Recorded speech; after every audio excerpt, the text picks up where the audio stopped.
on this. You see, lawyer, for the judiciary, and I zoom in there because that is your area of expertise and where you have worked in the legal system.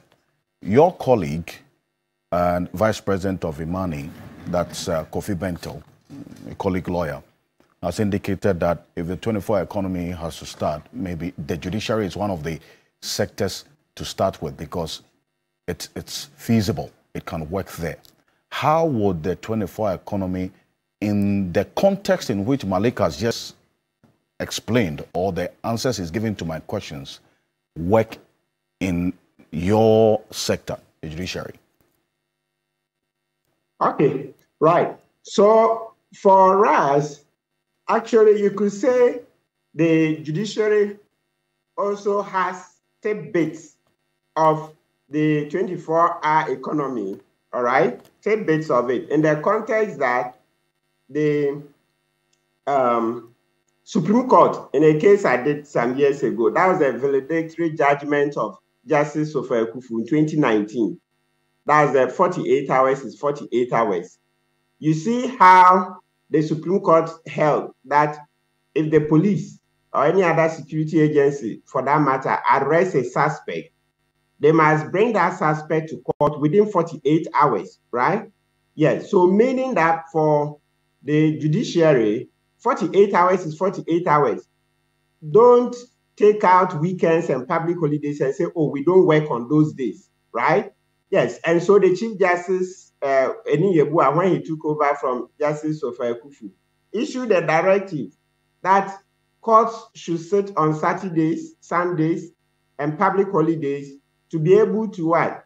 Dispense justice to accused persons or suspects who were taken in within 48 hours.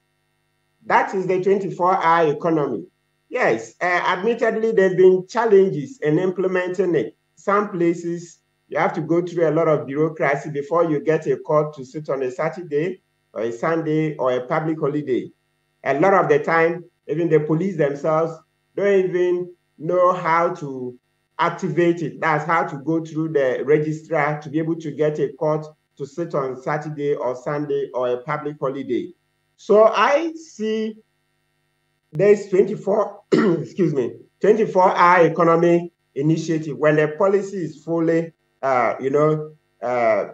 advertised to us, I hope to see how they would support the judiciary to go about it, because it was just a directive from the Chief Justice and implementation has been a problem. So the judiciary itself would benefit from more sensitization and more facilities, especially, when you're asking the courts to work 24/7, one of the key things you should be looking at is how to pay them during that period.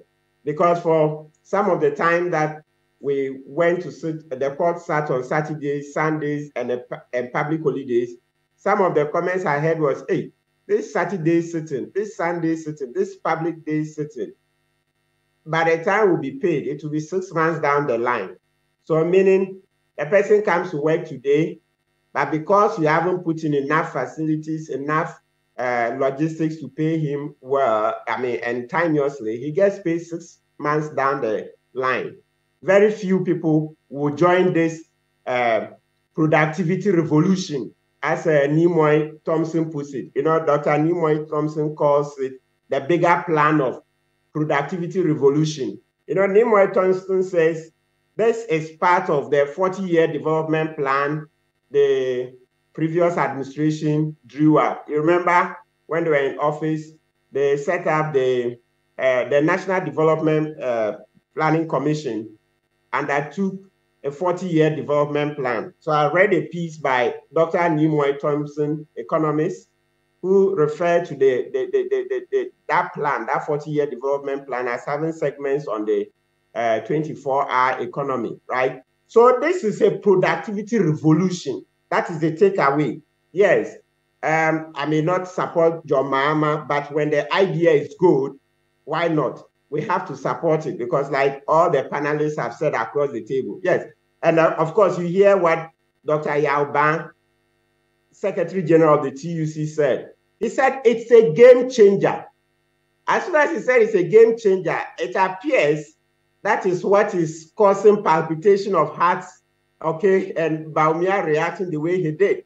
Yes, Yao Ban is an economist as well. When he heard it, he knew that, yes, this is what we've been waiting for. It's a game changer. You see, we all have to be objective, like how the panelists have been. Yes, I don't support Mahama. I'm supporting a third force. I keep calling on the Christian Council, the Chief Imam, and the CSOs and the TUC to come up with a candidate, a new candidate to rival Mahama. But if Mahama brings an idea which is brilliant and will move Ghana forward, why not? We need to support it. That doesn't mean that we are necessarily voting for him. Okay, of course, he may get votes through that. So let's go for it. So the judiciary will need it seriously. The 24-hour economy will be good. Number two, let's mention, you remember last week I gave you the example of Singapore. And I like Singapore because we even started off the blocks ahead of them. At independence, we're ahead of them, GDP, etc. Right?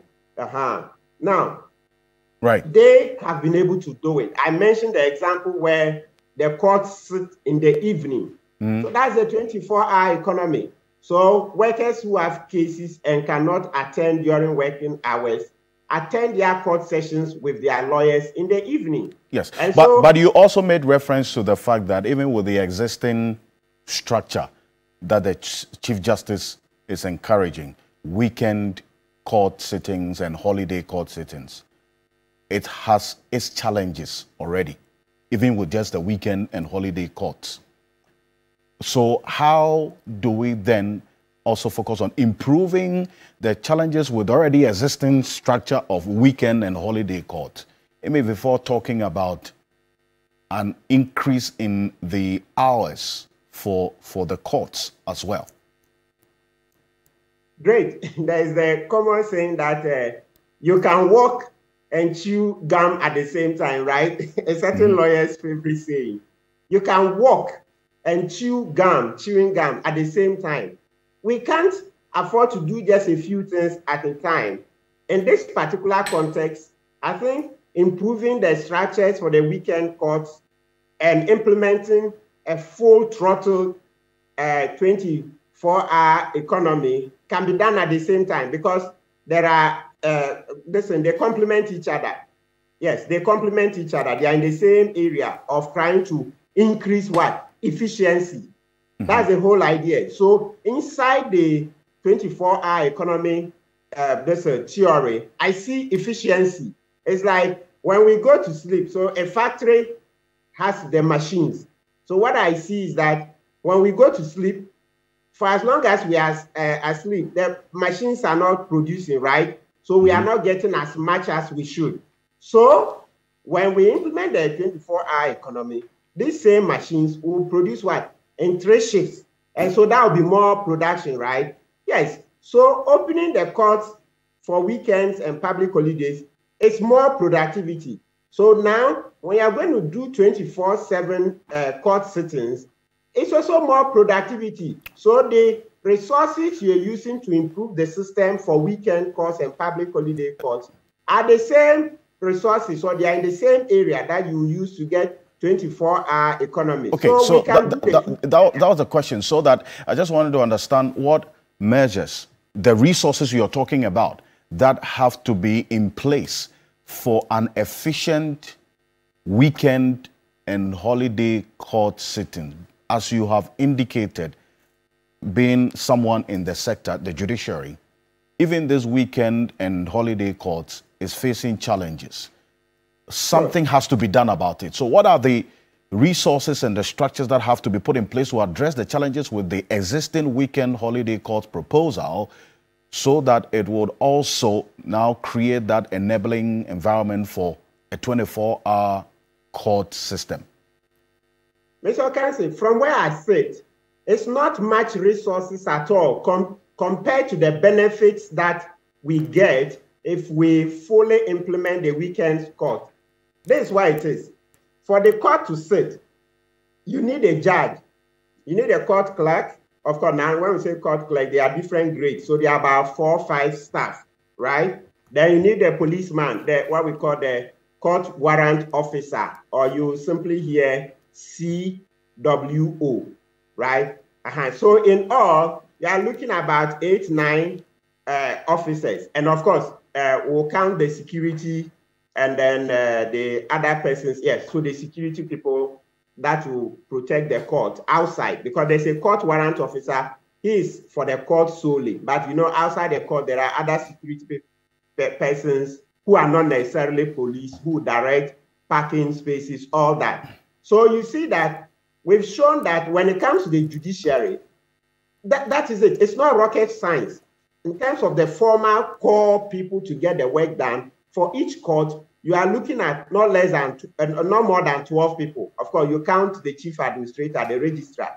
So in all, just about 12 persons, including the judge, to make the court sit. So that's why it's beating my mind that since the Chief Justice gave the directive that the court should sit, we've been finding it difficult to implement. And you know, as we sit here and talk today, already the courts have been sitting on Saturdays especially to deal with SNIT and electricity cases. That's for employers who don't pay SNIT.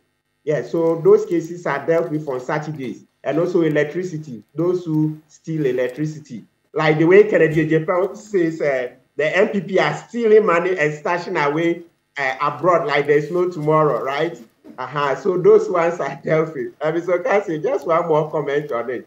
You know, the way Kennedy Japan is saved us, hitherto, when we said this government was stealing, you said there's no evidence. But Kennedy Japan is with them, and today he has liberated us. He's told us he's with them. He's told us he has stealing money and stashing abroad. There's no tomorrow. So, I just wanted a roundup of how this is going to impact on. But I got lost with your references to other things. So I'm not going to dwell on that.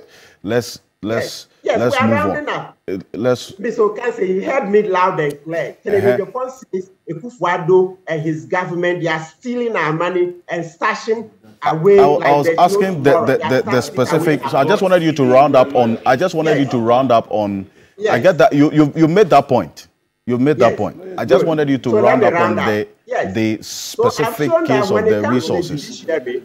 We've already shown that for each court, you are looking at about 12 core staff, and then when you add the security, maybe depend on the numbers. So all in all, you are not going to get more than 20 people. And so when we roll out this, then depend on the number of cases that even come for the bail applications as held by the Supreme Court in 2019. Okay. As per Chief Justice Ekufu, the valedictory judgment.